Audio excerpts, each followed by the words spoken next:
الإنسان لربه لكنود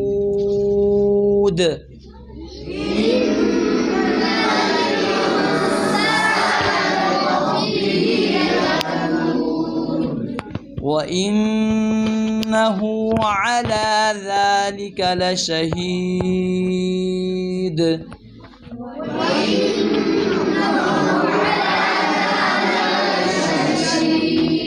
وإنه لحب الخير لشديد